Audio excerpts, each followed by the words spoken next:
കായലിൽ പ്രഭാതഗീതങ്ങൾ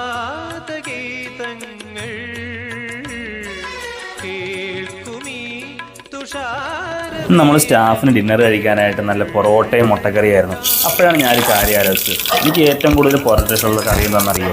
എല്ലാവരും പറയുന്നത് പൊറോട്ടയുടെ കൂടെ ഏറ്റവും കോമ്പിനേഷൻ വരുന്നത് ബീഫ് കറി അല്ലെങ്കിൽ ബീഫ് റോസ്റ്റ് എന്നൊക്കെയാണ്. പക്ഷെ എനിക്ക് ഏറ്റവും കൂടുതൽ ഇഷ്ടം നല്ല തേങ്ങാ ചമ്മന്തിയും പൊറോട്ടയാണ്. ഞാൻ ഇപ്പോൾ ഈ കടകളിൽ കഴിക്കാൻ പോലും തട്ടുകടയിൽ കഴിക്കാൻ പോലും ഞാൻ ഏറ്റവും കൂടുതൽ വാങ്ങിക്കുന്നത് നമ്മുടെ ഈ തേങ്ങാ ചമ്മന്തിയും പൊറോട്ടയായിരിക്കും. ആ ഒരു കോമ്പിനേഷൻ എനിക്ക് വാങ്ങിക്കുന്നത്. ആ തേങ്ങാ ചമ്മന്തിയുടെ പൊറോട്ടയും കൂടെ നല്ലൊരു മുട്ടക്കറിയോട് ഒഴിച്ച് എങ്ങനെ കഴിക്കും, പൊളിയാണ്. ഇത് കഴിച്ചിട്ടുള്ളവരൊക്കെ ഉണ്ടെങ്കിൽ ഒന്ന് കമൻറ്റ് ചെയ്യണേ. മമ മോഹം നീ അറിഞ്ഞു അനു